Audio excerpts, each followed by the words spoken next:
Willkommen zu Geschichte zum Einschlafen. Kommen Sie zur Ruhe und lassen Sie sich mitnehmen auf einen stillen Spaziergang durch das nächtliche Edo. Lassen Sie alles los, was Sie heute beschäftigt hat. Machen Sie es sich bequem. Atmen Sie tief ein und wieder aus. Vor Ihnen liegt eine Reise. Eine Reise in die sanfte, geheimnisvolle Nacht des alten Edo. Stellen Sie sich vor, Sie stehen am Rande einer großen, ruhigen Stadt. Es ist das Jahr 1715.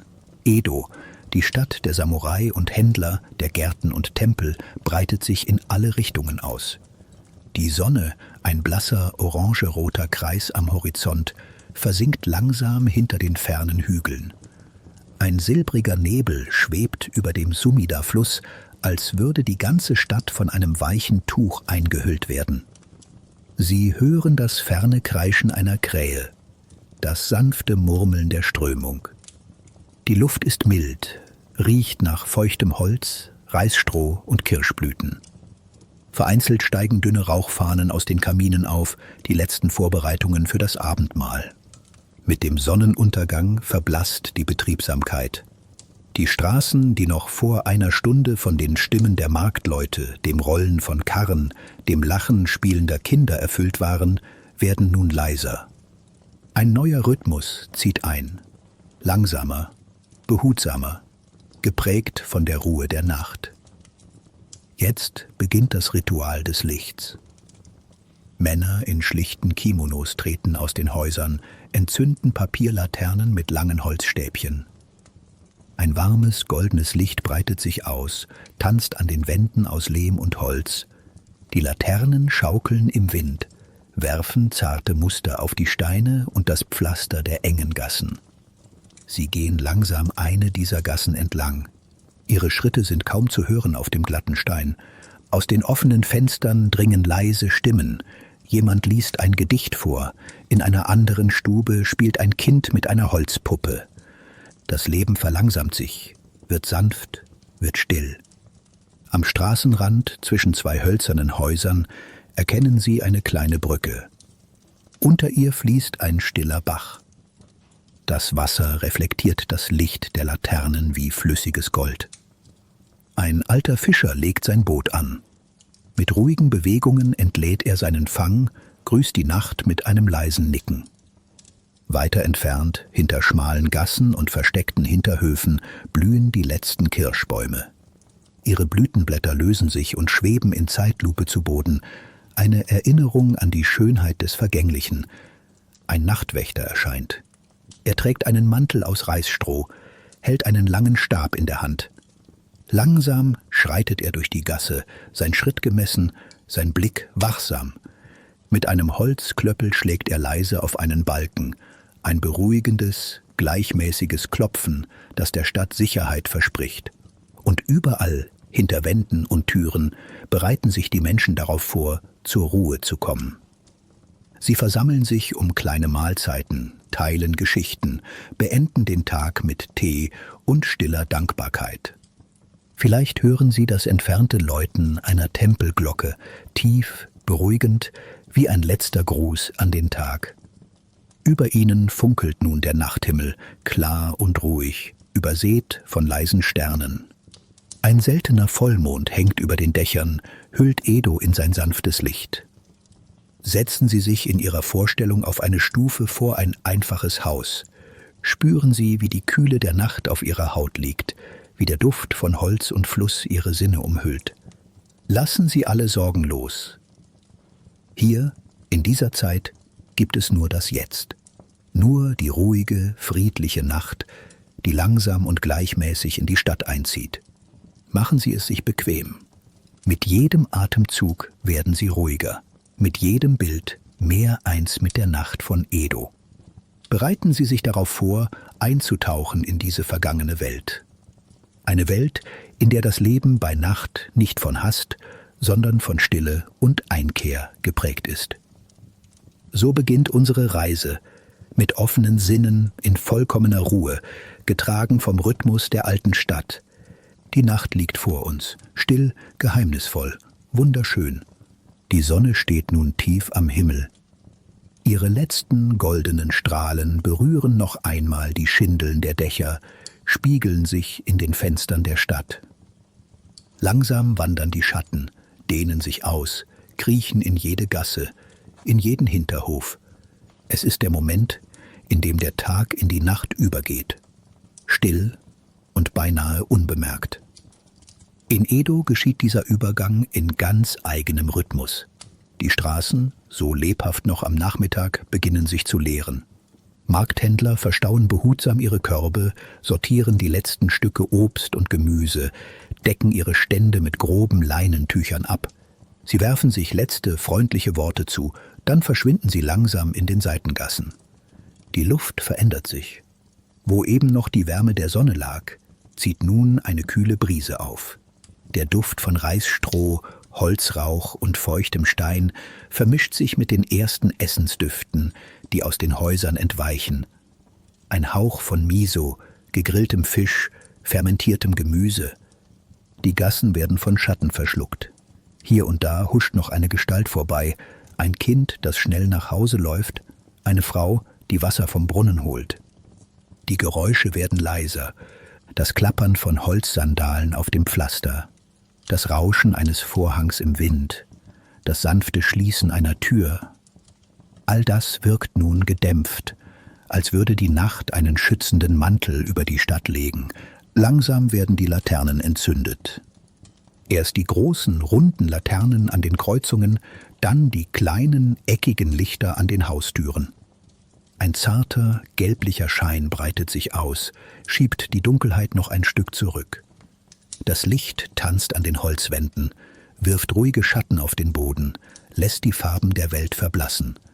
An einem kleinen Marktplatz, der jetzt fast verlassen daliegt, räumt ein alter Mann die letzten Reissäcke ein. Er hält kurz inne, blickt in den Abendhimmel, atmet tief durch. Vielleicht denkt er an seine Familie, die schon auf ihn wartet, an die Geschichten, die er später am Herd erzählen wird. Etwas abseits, am Ufer eines ruhigen Kanals, sitzen zwei Fischer auf einem niedrigen Steg. Sie sagen nicht viel. Das Plätschern des Wassers, das Knacken ihrer alten Holzboote und das Schlagen eines Ruderblatts genügen. Ihre Silhouetten verschwimmen mit dem Schatten der Bäume. Das Licht wird nun immer schwächer. Die Häuser wirken in diesem Zwielicht wie dunkle, beschützende Hände, die die Menschen in ihrem Inneren zur Ruhe kommen lassen. Über den Dächern zieht eine Schar Vögel noch eine letzte Runde, bevor sie sich in den Bäumen zum Schlaf niederlassen. Am Rand der Stadt steht ein Tempel. Die Steinstufen sind kühl, das Holz der Tori schimmert im letzten Licht. Ein Mönch schreitet langsam über den Hof. In beiden Händen trägt er kleine Laternen, die er behutsam an den Ecken des Tempels platziert. Mit einer ruhigen Geste schlägt er die große Glocke an. Ihr tiefer Ton rollt wie eine Welle durch das Viertel, als Zeichen, dass nun wirklich die Nacht beginnt. Der Wind trägt das Glockengeläut, mischt es mit dem entfernten Rauschen des Flusses, dem Zirpen der Grillen, dem sanften Wispern der Blätter in den Bambushainen. Alles scheint zur Ruhe zu kommen, und doch lebt die Stadt weiter, aber in einem anderen, langsameren Takt. In diesem Moment, wenn Tag und Nacht sich die Hand geben, scheint Edo stillzustehen. Die Gedanken der Menschen werden langsamer, die Geräusche weicher, das Herz ruhiger. Es ist die Zeit, in der Geschichten entstehen, in der das Alltägliche einen sanften Zauber bekommt. Lehnen Sie sich zurück, spüren Sie die Kühle des Abends, das sanfte Flackern der Laternen, die weiche Decke der Dunkelheit. Mit dem Einbruch der Nacht beginnt in Edo eine stille, friedliche Welt, bereit, gemeinsam mit Ihnen entdeckt zu werden. Nun lassen wir die großen Straßen hinter uns und tauchen ein in die engen, verschlungenen Gassen Edos, dort, wo das Leben in der Nacht noch langsamer wird. Die schmalen Wege ziehen sich wie feine Linien durch das Herz der Stadt. Die Holzhäuser stehen dicht an dicht. Ihre Dächer wölben sich fast über die Gasse hinweg und lassen nur einen schmalen Streifen Himmel frei. Im sanften Licht der Papierlaternen wirkt jede Ecke, jedes Fenster, jedes abgestellte Fahrrad wie in einen Traum getaucht. Sie hören ihre eigenen Schritte auf dem Pflaster, ein leises, gleichmäßiges Klacken. Die Steine sind glatt und kühl und der Tau, der sich auf ihnen sammelt, funkelt im Schein der Laternen. Ab und zu taucht eine Katze am Wegrand auf, blickt kurz zu ihnen auf, bevor sie lautlos in der Dunkelheit verschwindet. An einer Straßenecke steht ein alter Korb. Darin liegen einige Rüben, vielleicht hat sie jemand für den morgigen Markt bereitgestellt. Eine Katze schmiegt sich daran, halb verborgen im Schatten, die Augen halb geschlossen. Vor ihnen gleitet das Licht einer Laterne an einem Fenster vorbei. Dahinter sitzt eine Frau auf einer flachen Matte, ein dünnes Buch in der Hand. Sie liest langsam, Zeile für Zeile, lässt den Tag im Kopf noch einmal vorbeiziehen. In einem anderen Haus erkennen sie Silhouetten. Ein Vater, der seinem Sohn mit ruhiger Stimme eine alte Geschichte erzählt. Das Licht der Laterne flackert sanft, wirft bewegte Schatten an die Papierwände. Die Stille in diesen Gassen ist nicht vollkommen. Sie lebt von leisen, unaufdringlichen Geräuschen. Das entfernte Murmeln eines Brunnens, das Ticken eines Windspiels am Eingang eines Hauses, das gelegentliche beruhigende Klopfen eines Holzstabes. Der Nachtwächter ist unterwegs. Er trägt einen Mantel aus Stroh und eine kleine Laterne, deren Licht einen goldenen Kreis auf den Boden wirft. Sein Schritt ist ruhig, gemessen, fast meditativ. Ab und zu hält er inne, hebt den Holzklöppel und schlägt damit dreimal auf einen Balken. Das Geräusch hallt durch die stille Nacht und gibt allen Bewohnern das beruhigende Gefühl. Die Stadt ist sicher, die Nacht wacht über euch. Sie folgen dem Klang und kommen zu einer kleinen Holzbrücke. Der Mond steht hoch am Himmel und spiegelt sich silbrig auf dem Wasser, das träge unter der Brücke vorbeizieht. Nebel zieht wie ein Schleier über den Fluss, schluckt Geräusche und hüllt alles in eine weiche Stille. Jenseits der Brücke erkennt man den Umriss eines Bambushains. Die Halme wiegen sich sanft im Wind. Ein leises Wispern, ein verborgenes Rascheln. Auch die Natur kommt zur Ruhe. Sie verweilen einen Moment, lehnen sich gegen das Brückengeländer und lassen den Blick schweifen. Die Lichter der Laternen, die sanfte Bewegung des Wassers, das entfernte Klopfen des Nachtwächters. Alles ist langsam, bedacht, ohne Eile. Es ist eine Stille, die nicht leer, sondern voller Leben ist. Eine Stille, die einlädt, loszulassen, zu atmen und ganz im Hier und Jetzt zu verweilen. Wenn Sie jetzt weitergehen, spüren Sie, wie die Geräusche immer leiser werden, wie Ihre Gedanken sich beruhigen, wie das nächtliche Edo Sie einhüllt wie eine weiche Decke. In diesen ruhigen Gassen der Nacht wird die Stadt zum Zuhause. Hier, wo Licht und Schatten ineinander fließen, finden Sie Frieden und vielleicht auch ein Stück von sich selbst. Wenn die Gassen in Edo still geworden sind, beginnt in den Häusern der Samurai eine andere Welt. Hinter massiven Holztoren, bewacht von steinernen Laternen, liegt der Innenhof einer Samurai-Residenz im blassen Schein des Mondes. Das Kiesbett ist sorgfältig gehakt. Jeder Stein liegt an seinem Platz. Ein Bonsai wirft einen langen Schatten auf den Boden, während das Mondlicht wie ein dünner Schleier über das leise plätschernde Wasserbecken fällt. Der Garten wirkt wie ein eigenes Universum, geschaffen zur Kontemplation, zur Sammlung. Durch die dünnen Shoji-Wände dringt warmes Kerzenlicht nach draußen, zeichnet flüchtige Muster auf das weiße Papier. Das Haus ist aus Holz gebaut, ruhig, beinahe ehrfurchtsvoll. Innen dämpfen Tatami-Matten jeden Schritt. Die Luft riecht nach frisch gehobeltem Holz, nach grünem Tee und fern nach Räucherwerk. In einem der Zimmer sitzt die Familie beisammen. Der Vater, ein Samurai mittleren Alters, kniet still auf einer Matte. Seine Bewegungen sind ruhig, kontrolliert, voller innerer Haltung. Die Mutter richtet das Abendessen. Kleine Holzschalen mit Reis, Miso-Suppe, vielleicht ein Stück gegrillter Fisch, ein paar eingelegte Pflaumen. Das Mahl wird in Stille eingenommen, nur ab und zu ein leises Wort, ein Nicken. Jeder Griff hat seine Ordnung, jeder Bissen seinen Platz. Im Hintergrund beobachtet ein Kind neugierig den Vater. Der gießt mit einer ruhigen, fast rituellen Bewegung grünen Tee in kleine Schalen. Der heiße Dampf steigt langsam auf, vermischt sich mit dem Duft von Reis und Seetang. Das Kind nimmt die Schale vorsichtig mit beiden Händen, verbeugt sich leicht, bevor es trinkt. Nach dem Essen folgt das tägliche Ritual. Die Familie verneigt sich vor einem kleinen Hausaltar. Die Mutter entzündet ein Räucherstäbchen. Der feine Duft steigt wie eine zarte Wolke nach oben. Die Atmosphäre ist ruhig, fast zeitlos, getragen von Dankbarkeit und Besinnung.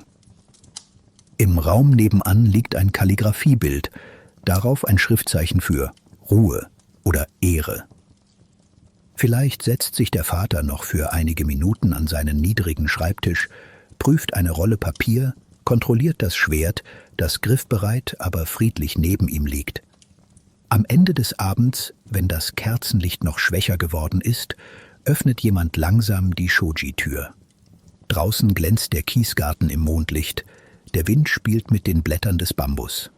Ein kurzer Moment der Verbindung zwischen Innen und Außen, zwischen der Welt der Familie und der großen, stillen Nacht. Das Haus schließt sich wieder. Die Familie zieht sich zurück, jedes Mitglied in seine eigene Kammer, auf einen Futon, bedeckt von einer weichen Decke. Die letzten Gedanken des Tages verlieren sich im gleichmäßigen Geräusch des Windes, im Duft des Räucherwerks, im Gefühl von Frieden. So endet der Abend in einer Samurai-Residenz, in Stille, Würde und Gelassenheit, geborgen in der großen Ruhe der Nacht von Edo. Jenseits der Residenzen der Samurai, abseits der breiten Straßen, lebt das Herz Edos in den kleinen Häusern der Händler und Handwerker. Hier, wo das Leben bescheidener ist, finden sich die Menschen am Abend zusammen. In engen Gassen, unter niedrigen Dächern, hinter Türen, die nur von einem Stoffvorhang geschützt sind. Die Straßen sind schmal, die Häuser dicht gedrängt. Vor jedem Eingang hängen Tücher mit dem Wappen oder dem Schriftzeichen der Familie. Ein schwacher Lichtschein dringt durch die Papierfenster, taucht die Gasse in ein warmes, goldgelbes Licht. Ein Schreiner beendet seine Arbeit. Mit ruhigen, geübten Bewegungen schabt er die letzten Späne von einem neuen Holzbrett. Die Werkzeuge sind bereits geordnet, die Luft riecht nach Kiefernholz und frischem Leim. Mit einem letzten Blick auf seine Arbeit löscht er die Laterne und tritt in die Küche, wo die Familie schon wartet. Drinnen, in einem einfachen Raum, bereitet eine Frau das Abendessen. Mit stiller Sorgfalt wäscht sie Reis, schüttet ihn in den Topf, der auf der offenen Flamme langsam köchelt. Das Wasser blubbert leise, der Dampf zieht in dünnen Schwaden nach oben. Am niedrigen Tisch sitzen die Kinder, sortieren Bohnen, kichern leise, freuen sich auf das gemeinsame Essen. Die Mutter reicht kleine Schüsseln, in denen sich der Duft von Miso und gedünstetem Gemüse sammelt. Das Abendessen beginnt ohne Eile. Die Familie sitzt auf Tatamimatten, jeder bekommt eine Schale Reis, ein wenig Gemüse, manchmal ein Stück Fisch, wenn der Tag gut war. Man redet nicht viel, aber die Stimmung ist warm und vertraut. Das Klappern der Essstäbchen, das Schlürfen der Suppe, das leise Lachen der Kinder, all das gehört zur Harmonie des Abends. Nach dem Essen räumt der Vater die Werkzeuge weg, während die Großmutter eine Geschichte erzählt. Leise, aber spannend genug, dass die Kinder mit glänzenden Augen zuhören. Die Mutter flickt in einer ruhigen Ecke einen Kimono, näht sorgfältig, Stich für Stich. Der jüngste Sohn versucht sich an einer kleinen Holzfigur, das Mädchen legt die letzten Bohnen in ein Glas. Wenn die Zeit gekommen ist, werden die Futons aus dem Schrank geholt, Decken ausgeschüttelt, Schlafplätze auf dem Boden vorbereitet. Das Löschen der letzten Kerze ist ein kleines Ritual, ein Abschied vom Tag. Bevor sie schlafen gehen, späht eines der Kinder noch einmal neugierig aus dem Fenster. Draußen ist alles still, die Gasse liegt im blauen Mondlicht. Ab und zu weht ein Windstoß durch die Stoffbahnen an den Türen. Ganz leise, fast wie ein ferner Pulsschlag, ist das Klopfen des Nachtwächters zu hören. Ein beruhigendes Zeichen, dass auch die Nacht für alle Menschen in Edo wacht. Die Familie rollt sich in ihre Decken, die Stimmen werden leiser, die letzten Gedanken verschwimmen. Draußen singt eine Grille, Drinnen werden alle langsam müde. So endet der Tag in den einfachen Häusern von Edo. In Stille, Geborgenheit und mit der Gewissheit, Teil einer großen, lebendigen Stadt zu sein, die auch in der Nacht freundlich über ihre Menschen wacht. Nicht alle Häuser in Edo sind zur Nacht ganz still. In den lebendigeren Vierteln, dort wo Händler und Reisende, junge Leute und alte Freunde zusammenkommen, erwacht ein anderes, sanftes Nachtleben.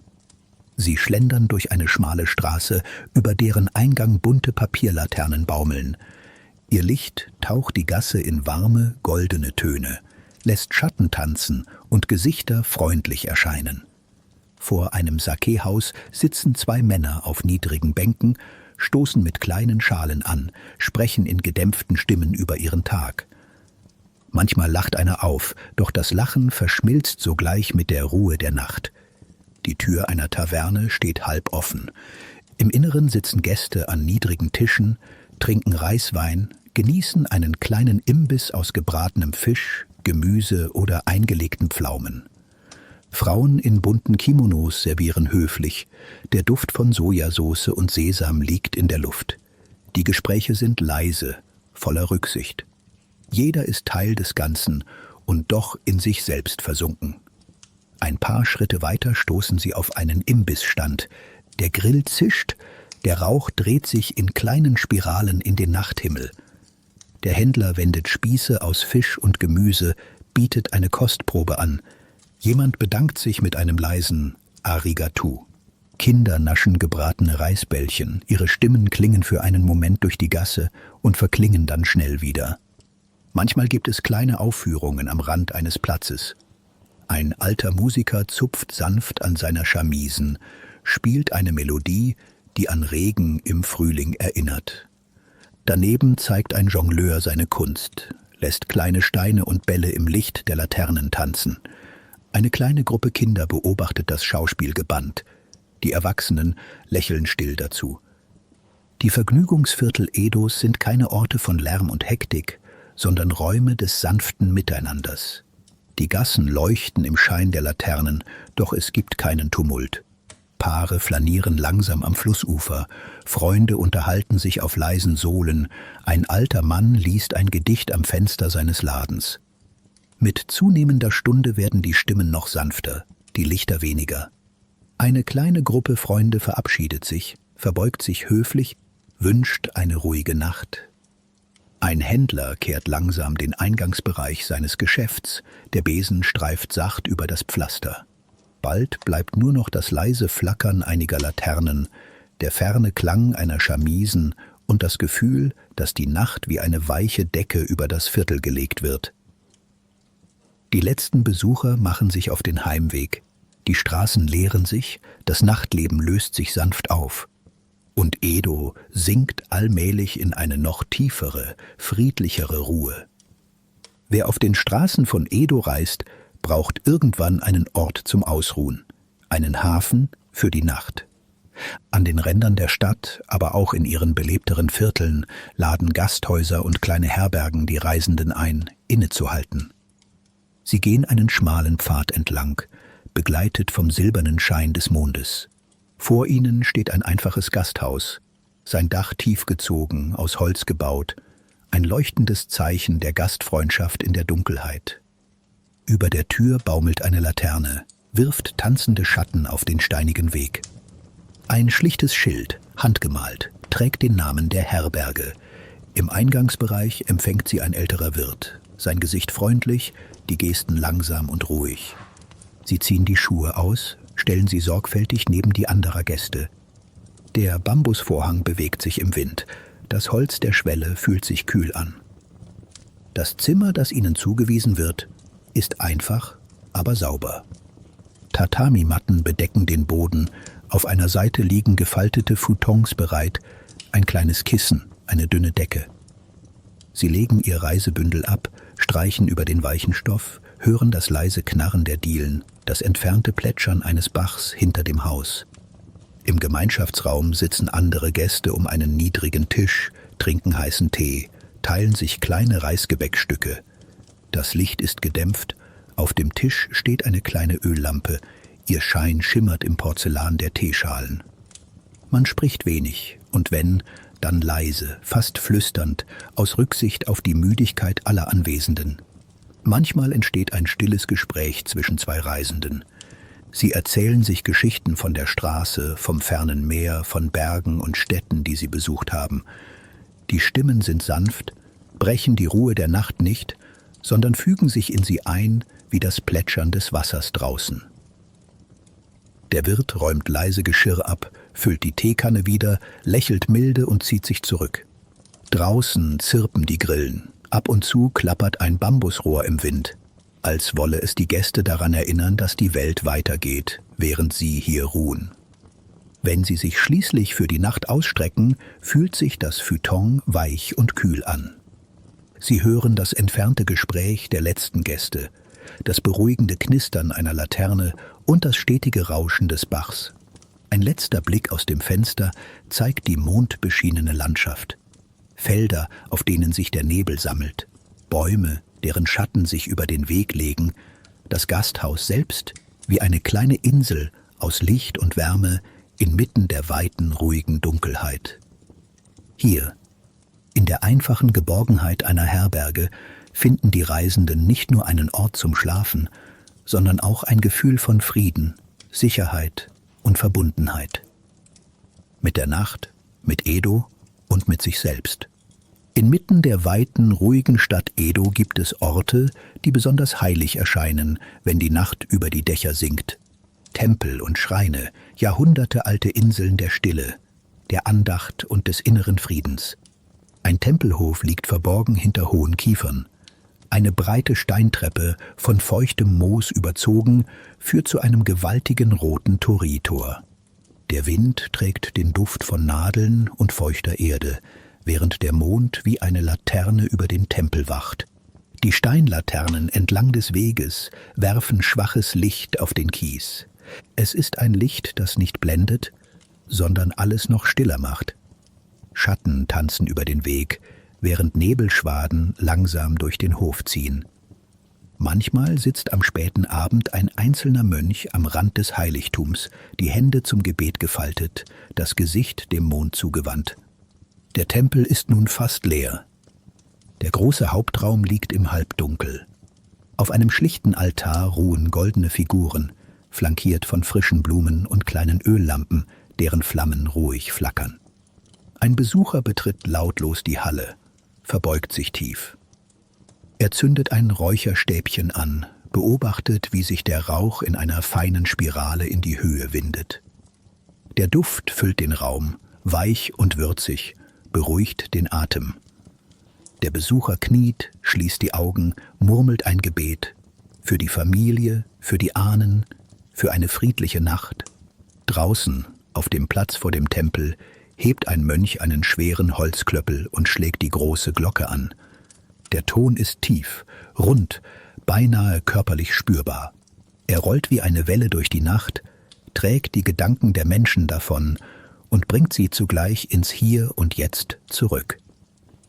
Im Garten des Tempels schaukeln kleine Windspiele, lassen helle, silbrige Töne entstehen, die mit dem Wind davonziehen. Ein Teich, von Lotusblättern bedeckt, spiegelt die Wolken und den Mond. Glühwürmchen schweben über den feuchten Steinen, verlieren sich im Bambus. Manchmal setzt sich eine Katze auf die Steinstufen, blickt still in die Dunkelheit, als wache auch sie über diesen besonderen Ort. Die Schreine, verstreut in den Winkeln der Stadt, bewahren ihre eigenen Geheimnisse.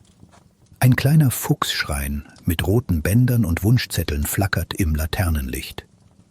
Hier lassen Menschen kleine Opfergaben zurück. Ein Reisbällchen, eine Münze, ein stummes Dankeschön für Schutz und Glück. Die Nacht im Tempel ist nicht leer, sondern voller leiser, heilender Kräfte. Jeder Atemzug, jeder Schritt wird bewusster, die Sorgen des Tages sinken langsam zu Boden.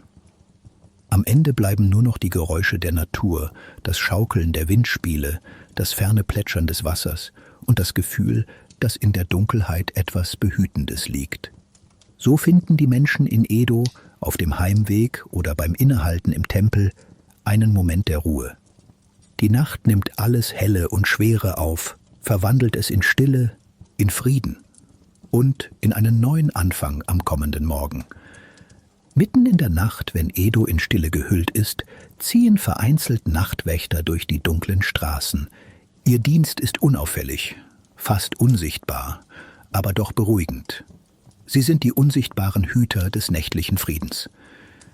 In einer schmalen Gasse zwischen ruhenden Häusern bewegt sich eine dunkle Silhouette im Licht der Laternen.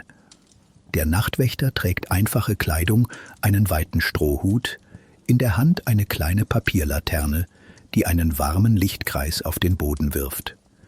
In der anderen Hand hält er einen langen Holzstab, an dessen Ende ein massiver Klöppel befestigt ist. Sein Schritt ist gemessen, langsam. Immer wieder bleibt er stehen, hebt den Klöppel und schlägt dreimal fest, aber nicht zu laut, gegen das Holz. Der Klang ist klar, trägt weit, hallt von den Hauswänden wider, verschmilzt mit der Stille der Nacht. Für die Bewohner Edos ist dieses Klopfen wie ein Herzschlag der Stadt.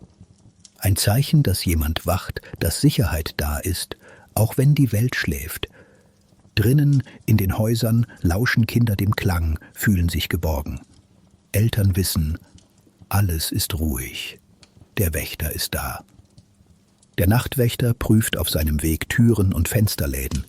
Er wirft einen Blick in dunkle Nischen, hält die Ohren offen für jedes ungewöhnliche Geräusch. Hin und wieder begegnet er einem anderen Wächter.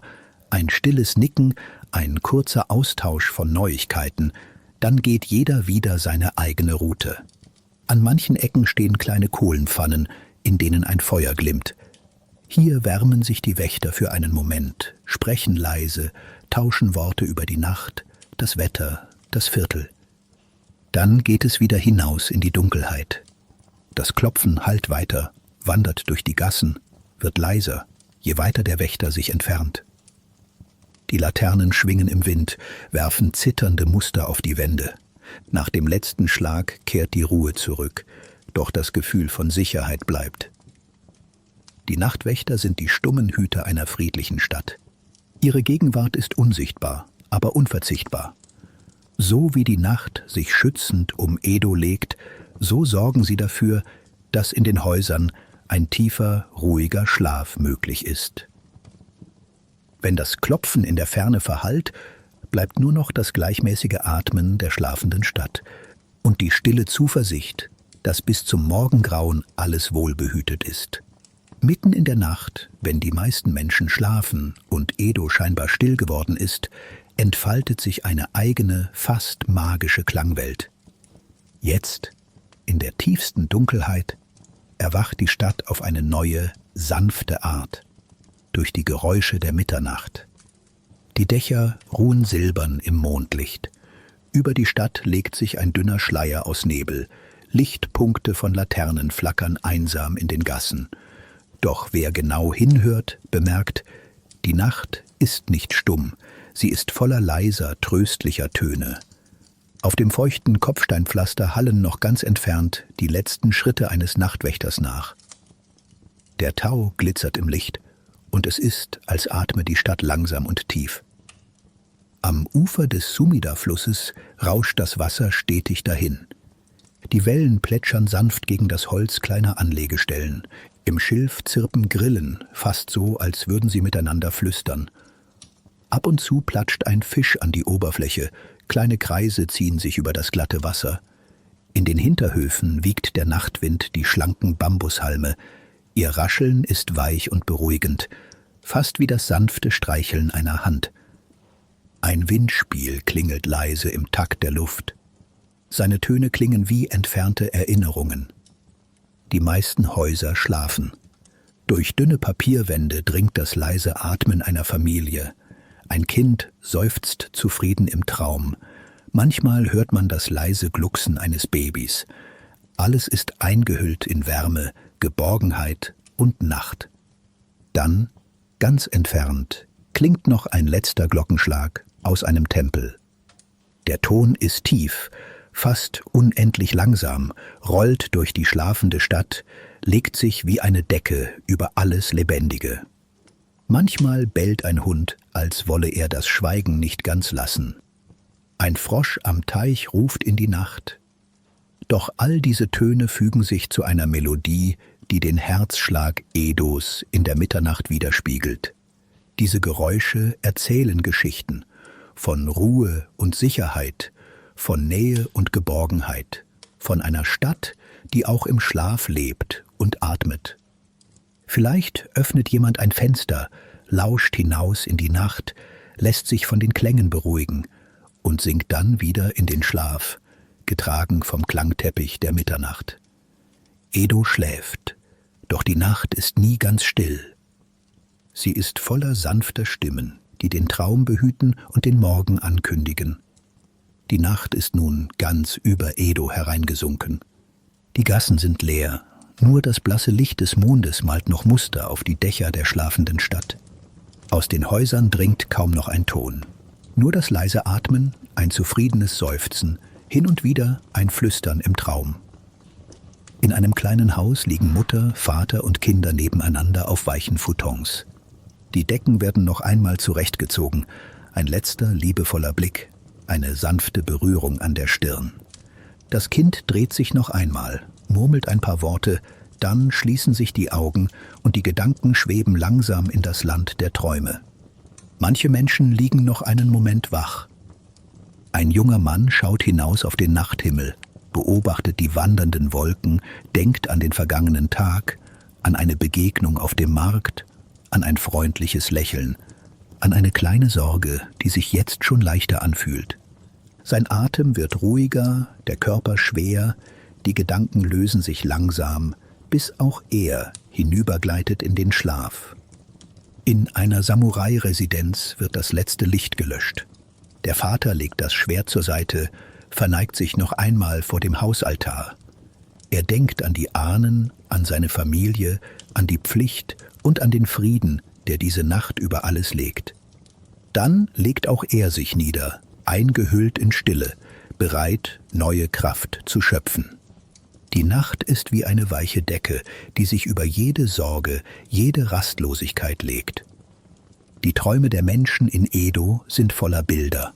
Vom Meer, von Bergen, von Kirschblüten, von fernen Orten, die sie vielleicht nie sehen werden und doch im Schlaf bereisen können.